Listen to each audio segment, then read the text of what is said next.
Hey, y'all, Scott Horton here for WallStreetWindow.com. Mike Swanson knows his stuff. He made a killing running his own hedge fund and always gets out of the stock market before the government-generated bubbles pop, which is, by the way, what he's doing right now, selling all his stocks and betting on gold and commodities. Sign up at WallStreetWindow.com and get real-time updates from Mike on all his market moves. It's hard to know how to protect your savings and earn a good return in an economy like this. Mike Swanson can help. Follow along on paper and see for yourself. WallStreetWindow.com. Hey, y'all, Scott here. On average, how much do you think these interviews are worth to you? Of course, I've never charged for my archives in a dozen years of doing this, and I'm not about to start. But at patreon.com/Scott Horton Show, you can name your own price to help support and make sure there's still new interviews to give away.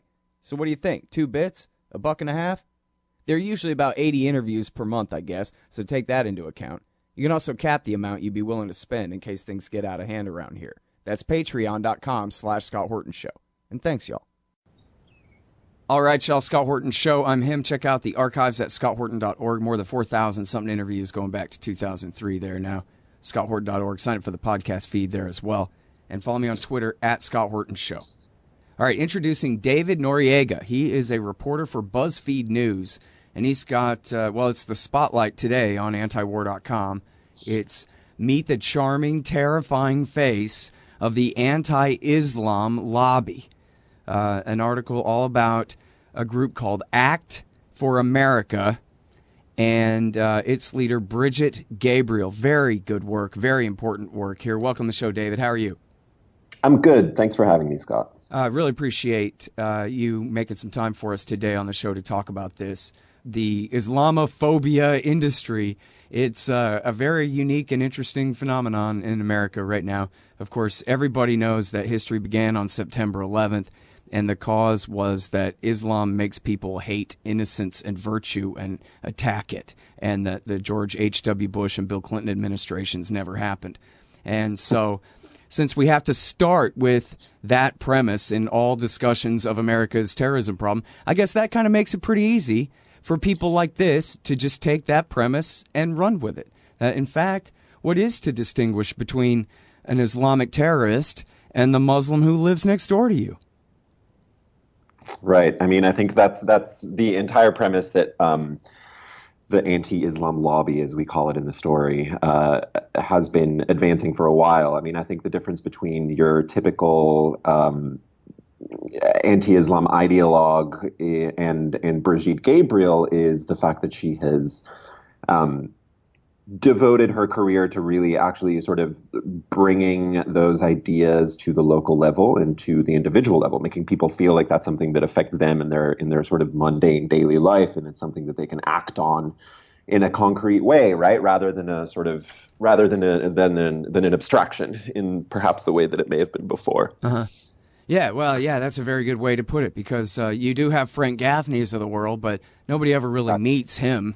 We just laugh at him and point and retweet his EMP conspiracy theories and whatever. But this lady, she travels and she really gets work done, is the point you're making here.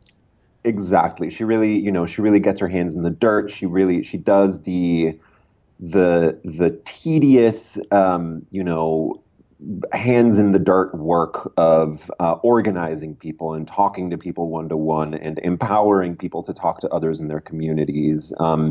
There's a very clear relationship actually between the Frank Gaffneys of the anti-Islam lobby and Brigitte Gabriel. They're not, they're not just sort of occupying the same space, but doing things differently. There's a sort of progression with these ideas where they often, originate with people like Gaffney or people like David Yerushalmi or Bill Warner and those folks, and they sort of go through the Brigitte Gabriel Act for America machine in order to be disseminated to people in a way that feels actionable to them, right? So the relationships aren't just they're not coincidental. It's a process. Right. Okay, so elaborate a little bit, would you, about Yerushalmi. Who's he and what's he about? David Yerushalmi is an attorney.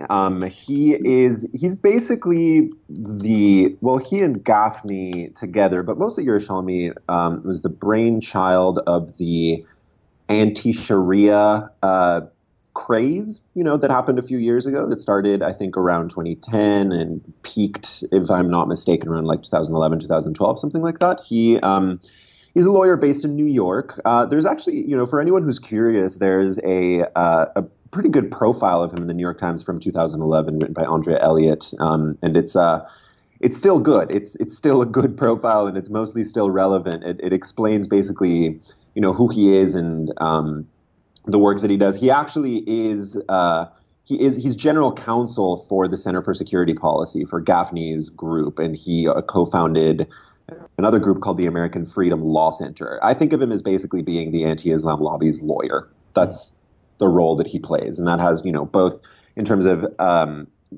litigation, right, participating in starting or defending from litigation, but also in terms of crafting legal language for legislation. Mm-hmm. That's his principal role.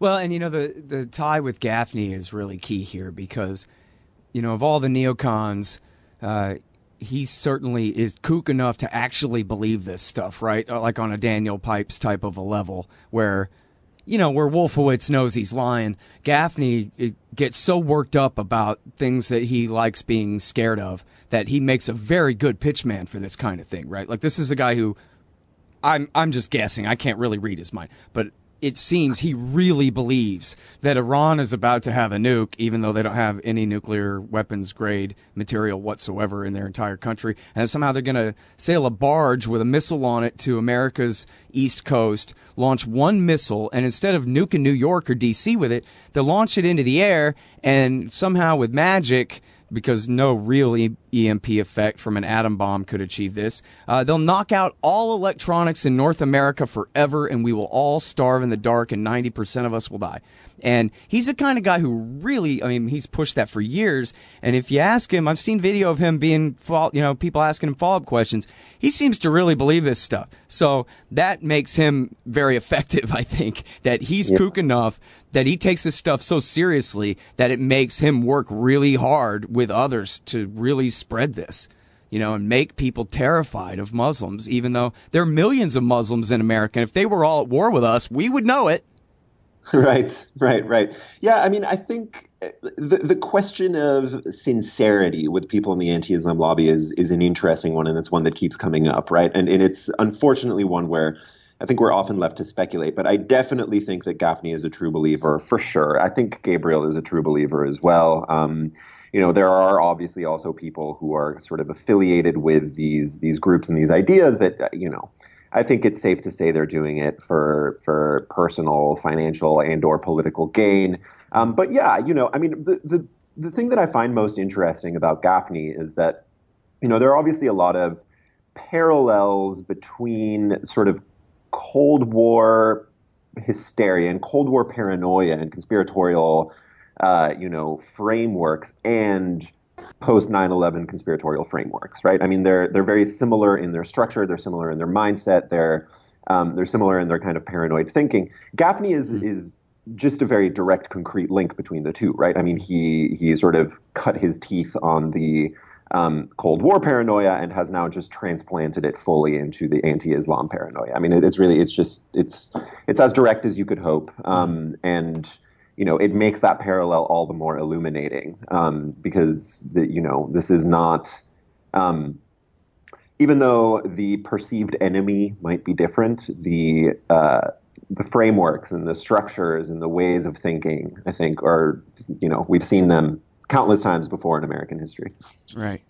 Well, at least there was a Soviet Union and communist China and a Communist Party USA that was trying to get power, mostly by electoral means, but right. At least there were kernels of truth to grab onto there. But now, on one hand, I'm supposed to think that the terrorists are a bunch of cavemen, and on the other hand, the New World Order is going to be the Arabs taking over or something like that. And the way we all know they don't have a single ship, right? So the way that they're going to do it is they're going to sneakily immigrate here and take over our gas stations, and then It doesn't matter that there are 310 million American self-identified Christians who are not about to bow down to any Sharia caliphate here, but just forget every other thing you know about the world in order to believe that somehow this is anything.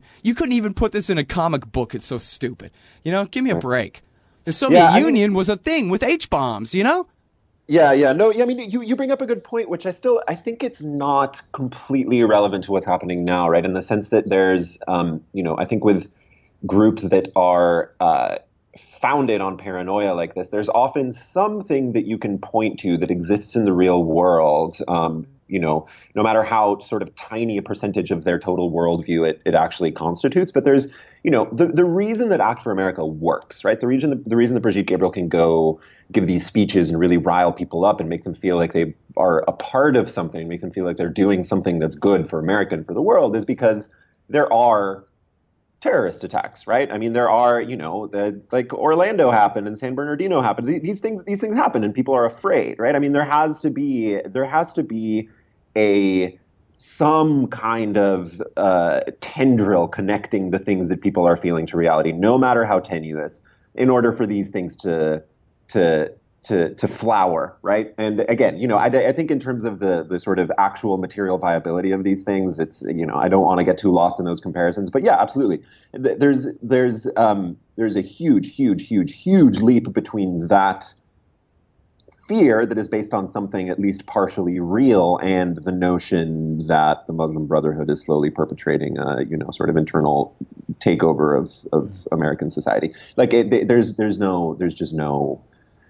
I mean, the leap is so huge as to be astounding. But I mean, I do think one of the most interesting things about this is how there has to be something there to exploit, right? They can't just kind of manufacture these ideas out of whole cloth and impose them on people. There has to be something pre-existing there that can be exploited. Yeah. All right. So elaborate there about the Muslim Brotherhood plot, would you? Oh, sure. I mean, this is in the cosmology of the anti-Islam lobby. There are several sort of interconnected conspiracy theories that explain everything, right? That explain how the world works, explains what's happening, everything that's happening in the United States, et cetera, et cetera. Their principal bugbear is the Muslim Brotherhood. They believe that the Muslim Brotherhood is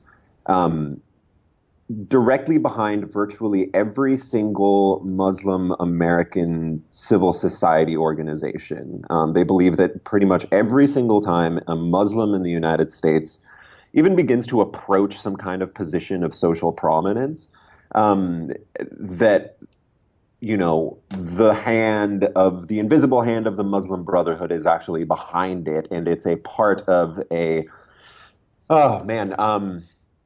I think at this point, like 30 or so year long meticulous plot to infiltrate America and the West in order to, kind of slowly turn those cultures tolerant towards Islam and things like Sharia, which really does not mean what people in the anti-Islam lobby say that it means. But anyway, all to sort of set the stage for this final coup, at which point, Western Europe and the United States get turned into like satellites of the Islamic State. That is like the sort of overarching governing conspiracy theory of the anti-Islam lobby. So that's what allows them to say, for example, that CARE, the Council on American Islamic Relations, and is not, I mean, basically, again, like I said, every single prominent Muslim American organization is actually just a front for the Muslim Brotherhood. What's one of the interesting things about that is that because of the way that conspiracy theory is sort of structured, people like Act for America, groups like Act for America, wind up more often than not sort of saving the worst of their vitriol for American Muslims who are just really, really decidedly the most moderate Muslims you could possibly ask for, right? And I mean, even that is sort of like a problematic framing, right? It's like because it places there's like a spectrum from radical to moderate, which is not necessarily true. But I mean, you have people, you have. Well, it's not the religion; it's the politics. How radical are their politics? Right, exactly. No, and you have, I mean, there are so many cases of it. There's one particularly interesting case that I looked at while I was reporting on this piece, but didn't actually make it into the story, was the case of a guy named Parvez Ahmed in Florida, who was appointed to a small human rights commission for his city in Jacksonville. He's from Jacksonville, and he's like he was actually involved at a pretty high level in CARE, and then left CARE because he thought CARE was not doing enough to sort of like integrate to prevailing American cultural values. He thought that CARE should go out and be more supportive of LGBT rights. He thought, you know what I mean? He was doing all of the things that supposedly, we would want a good Muslim to do, quote unquote, right? Like big quotes around all of that. But anyway, he was one of Act for America's first major targets. They launched this relentless campaign to try to discredit him and to try and paint him as a fake moderate who's actually radical in disguise. He wound up needing to have. He worked for a university at the time. The president of the university was so freaked out by what was happening that he wound up assigning like a campus security detail to him. These Act for America folks were showing up at every kind of public function that he was involved in and like recording his every move. There was like, really harassing him, and it's really emblematic. I think that incident, that anecdote, is really emblematic of the real enemy for people like Act for America, right? Which is essentially any Muslim that does any kind of substantial work towards having Muslims be sort of accepted, normal, prominent participants in and members of American society. Mm-hmm. They just can't stand that, right? Yeah, more reverse trutherism from me today. These people, and that's a joke, but these people are doing the dirty work of Ayman al-Zawahiri and Abu Bakr al-Baghdadi. This is exactly why terrorism works, is because you get idiots like this to say that this, Hail Mary pass or marginal event, as tragic as Orlando was, as far as the rest of society goes, it's nothing like a real military assault on our country or anything. And it's reacting to that in such a way as to, it could be, quote unquote, in effect, they're attempting to push every Muslim who doesn't want to go to war with America into the position of feeling like they have to, or at least that they will always be enemy aliens within our society and aren't welcome to come and integrate, and which is a real uphill task in America, where Muslims are so well integrated and almost all come from upper classes of countries where they've emigrated from, and have advanced degrees and are participants in society and that kind of thing. But sure. But yeah, I mean, these people really are working for Osama right now with this. Yeah, I mean, that's one of the key features of conspiratorial political thinking, is the tendency to cast things in sort of civilizational apocalyptic terms, right? It's good versus evil, East versus West, whatever you want, whatever framework it is you want to apply. And, obviously that, if that reminds you of something, what it should remind you of is exactly the way that ISIS sees the world, right? And that's why, one of the funny things about the anti-Islam lobby, funny in quotes, is that so much of it is comprised of evangelical Christians, right? Just people who are very firmly in the Christian right. And that includes Brigitte Gabriel, who fighting the same holy war as al-Baghdadi is, right? Like they actually see things. And there is more of a similarity between the way that they see the world than the way that they and anyone else sees the world. So of course that's going to feed the conflict, right? I mean, of course that's gonna only put people into camps. It's only going to put, it makes things simpler. And in doing so, sort of justifies any number of acts of violence that you might want to sort of dream up or get behind. Yeah, exactly. From both sides. Yeah. Hey, Al, Scott Horton here to tell you about this great new book by Michael Swanson, The War State. In The War State, Swanson examines how Presidents Truman, Eisenhower, and Kennedy both expanded and fought to limit the rise of the new national security state after World War II. If this nation is ever to live up to its creed of liberty and prosperity for everyone, we are going to have to abolish the empire. Know your enemy. Get The War State by Michael Swanson. It's available at your local bookstore or at Amazon.com in Kindle or in paperback. Just click the book in the right margin at scotthorton.org or thewarstate.com. You hate government, one of them libertarian types, or maybe you just can't stand the president, gun grabbers, or warmongers. Me too. That's why I invented LibertyStickers.com. Well, Rick owns it now, and I didn't make up all of them, but still, if you're driving around and want to tell everyone else how wrong their politics are, there's only one place to go. LibertyStickers.com has got your bumper covered. Left, right, libertarian, empire, police, state, founders quote, central banking. Yes, bumper stickers about central banking. Lots of them. And, well, everything that matters. LibertyStickers.com. Everyone else's stickers suck. Right. And they just feed off each other, and the moderates are the enemy of both. And as you said, like, some of these people are just making a living, and what a great way to make a living, you know, as far as that goes. So, and this is why the work that you're doing is so important here, because you're putting all of this in a much more realistic context. And again, everybody, the article is at Buzzfeed. It's called Meet the Charming, Terrifying Face of the Anti-Islam Lobby. And I'm about to ask you to elaborate a little bit more about Brigitte Gabriel and a little bit more about that. But first, could you talk about, because you did mention, but it was in passing on a different subject, about the Sharia law craze, which this included a lot of state, or at least a handful of state legislatures passing laws against Sharia to protect us from Sharia law coming, which is, of course, silly because there never was a threat of that. But passing laws against the threat makes it seem like there is one, so that's effective propaganda as far as that goes.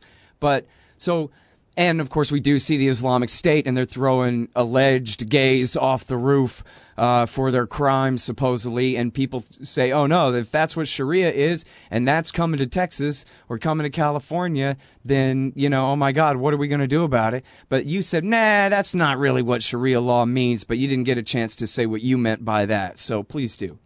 Yeah, so Sharia, the word itself just means the path, and it refers to, I mean, it's a very big and nuanced and kind of accommodating concept, right? And it basically just refers to the sort of religiously informed or dictated code of conduct that applies to every practicing Muslim, at least in theory, right? So just the way that any given Muslim lives his or her life.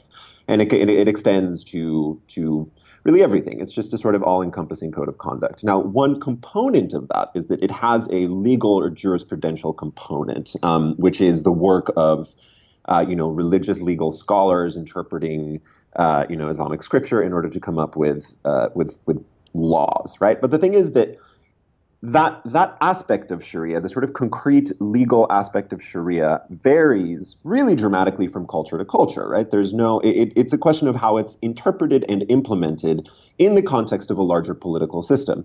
So, when people like David Yerushalmi or Frank Gaffney or Brigitte Gabriel talk about Sharia law, they refer to it as if it were this sort of coherent, monolithic legal code that says that we should throw LGBT people off roofs and we should stone women and et cetera, right? When what they're actually referring to are the most extreme, the most violent iterations of that legal code that exist and have existed in the world, which are particular to certain very specific regimes, right? To very specific political contexts, such as Saudi Arabia. That's kind of the most common example, right? So this...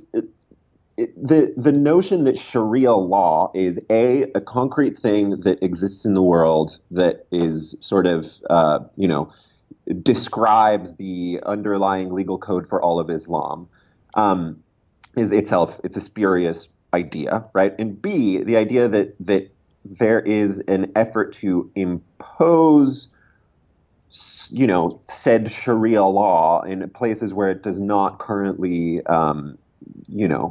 where it's not currently in place is, I mean, if you talk to any practicing, reasonably educated Muslim, one of the first things they'll tell you about Sharia is that, one of the sort of most widely agreed upon and consistently implemented aspects of Sharia when it comes to these legal frameworks and these political frameworks is that for Muslims who live in civilizations where the state is not Islamic and Sharia is not, Sharia law, however it's being interpreted, is not the law of the land. It is part of Sharia to respect the law of the land as it exists in that place, right? Like it's actually built into the code that you're not supposed to use the code to take over whatever civilization it is that you're living in.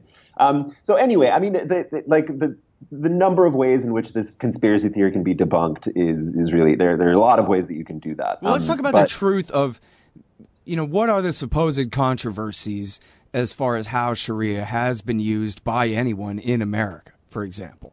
Because there's got to be a kernel of truth that they're seizing on to twist out of context here, right? Right. But in this instance, it's so very tenuous. So in some instances, for example, the way that Sharia comes up in a government context is with like Sharia, what they call Sharia compliant finance, right? So Sharia has some guidelines with respect to money, right? How you can spend it. It governs things having to do with like interest, that kind of thing, as many religions do. Whenever any kind of American government entity wants to do business with a corporate or other entity that is based in a country with Islamist form of government, then there are people whose job it is to figure out how to make those financial transactions conform to the laws of the other party in the transaction, right? Which is something that you would do with, that's something you would do if you were engaging in a financial transaction with a company based in like, anywhere. I don't know. Yeah, anywhere. You would have to figure that you would have to compare the legal frameworks. You'd have to make sure that whatever you're doing is legal in both countries, et cetera, et cetera. So it's really just that. But, so often whenever anyone in any kind of position within or adjacent to a government entity in the United States does any kind of work having to do with Sharia compliant finance, then people say, this is obviously a sign of the sort of impending takeover of Sharia law. There are also, another sort of frequently cited example is like family disputes, right? Family courts, which is something that, there's a very clear parallel there in that, Judaism and, various sort of Christian denominations have very similar things, right? They have these sort of external arbitration systems for issues that don't necessarily rise to the level of a legal or criminal or civil problem, right? So these are really, they're really the position that these concerns occupy in the legal system is infinitesimally small, right? It's just not. It's so small and so marginal and applies to so few people in so few instances. But that is the kernel of truth that gets. Well, and it's so important. Yeah. Listen, when you make the comparison to Jews and Christians, hey, Jews and Christians listening, this is your freedom of religion too. What he's saying is that Muslims have their own customs for how they get divorced, okay? None of your business, and they're not trying to impose it on you, and it's the same thing as you have your customs for doing those kinds of things too. That's also none of their business. That's all we're talking about here is the American way, going back to William Penn, for Christ's sake. You know? It's pretty straightforward. All right, so a little bit of freedom of religion 101 there for the children. All right, now, so tell me more about this lady, Brigitte Gabriel, and also about, and well, I don't know, if it's too much of a diversion and time intensive, maybe you can skip the rape case she's exploiting here. But at least, please explain, really what this organization is, who this lady is, and how her organization works. Right. So Brigitte Gabriel has a really interesting backstory. She is a Maronite Christian from Lebanon. She was born in a town called Marjayoun on the southern border of Lebanon, the border with Israel. She, when she was 10 years old, the Lebanese Civil War started. In her telling, this is the story that she tells everywhere, in her books, in her speeches, in her promotional materials, is that when she was 10 years old, a Palestinian military strike near Marjayoun destroyed her house, and she and her family wound up having to live in an underground bomb shelter for several years.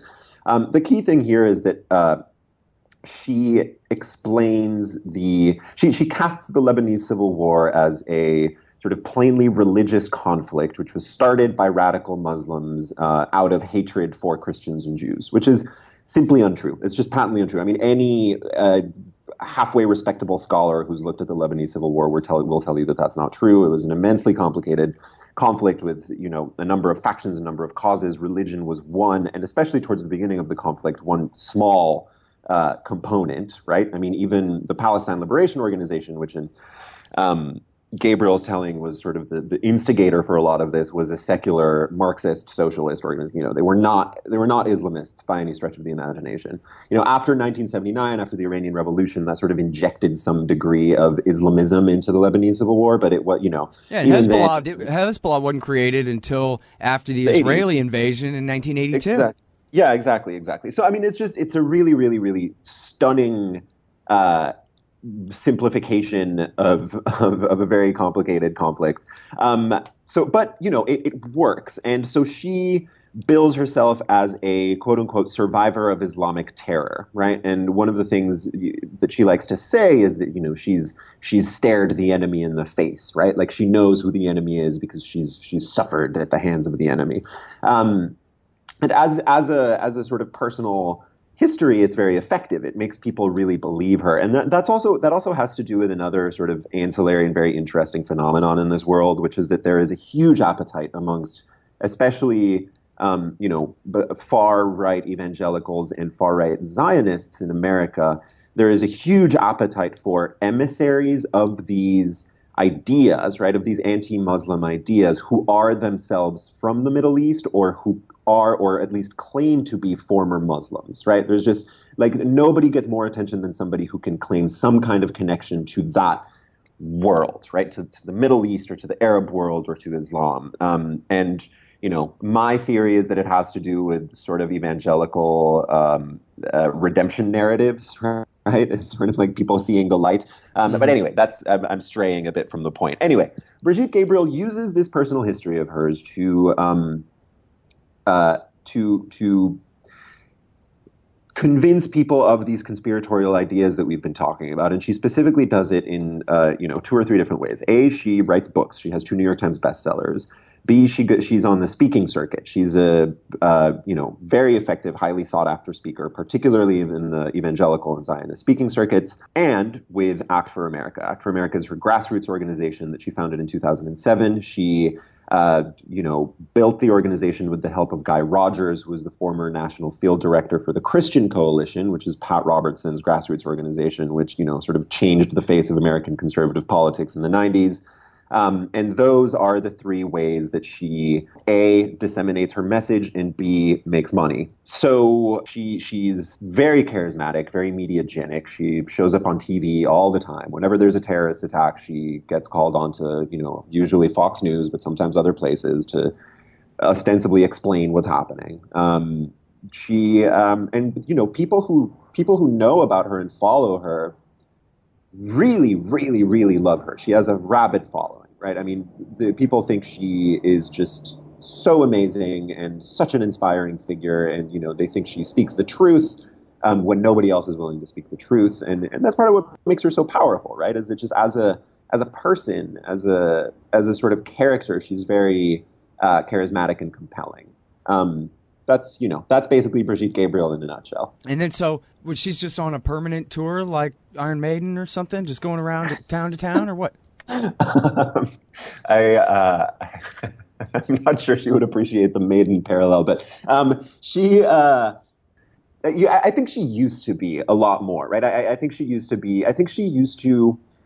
You know, I should say that this is, I don't know this for sure. This is sort of just based on having read basically everything that's out there about Brigitte, and having kind of tried to sort of trace the way that her career has progressed over the years. I'm pretty sure that she used to rely more on her speeches as a form of both influence and income.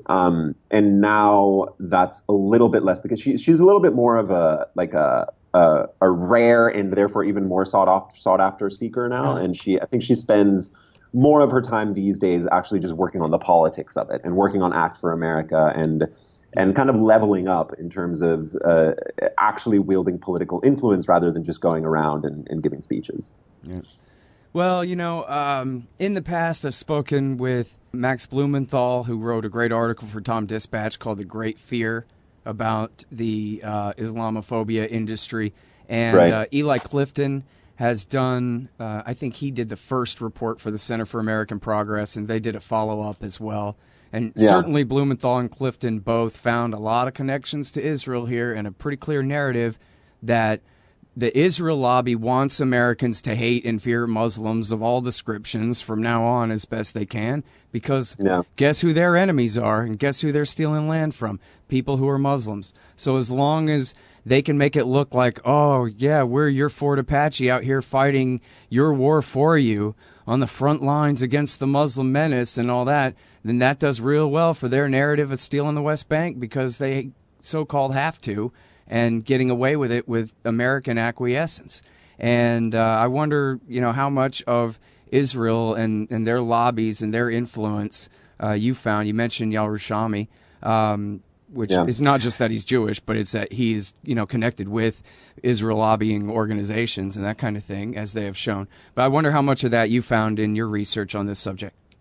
So, I definitely haven't done reporting to the extent on that specific connection to the extent that people like Blumenthal and Clifton have done. But there's a lot of stuff that you don't have to dig at all for that's out there. That's very clear. I mean, some of the when you sort of zero in on any individual sort of like iteration of these groups and the work that they do, you will almost always find some kind of explicitly pro-Israel person or organization who is affiliated with it or sponsoring it or in some way enacting it, right? I mean, it's pretty out on the surface. It's not that hard to find, right? I mean, there are people who, sort of hardline pro-Israel Americans are very frequently to be found in the company of the anti-Islam lobby. It's just that's just how it is, right? I don't think anyone even especially tries to hide it.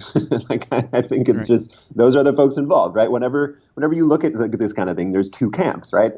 For the most part, there are other kind of more complicated people in sort of dynamics involved, but usually there's one of two camps or both at the same time. And it's, as I've mentioned, evangelical conservatives or hardline pro-Israel conservatives. So that's it. That's who the audiences are. That's usually where the money comes from. That's where the sort of civic organizing structures come from. I mean, the connection is pretty evident in that sense. Mm-hmm.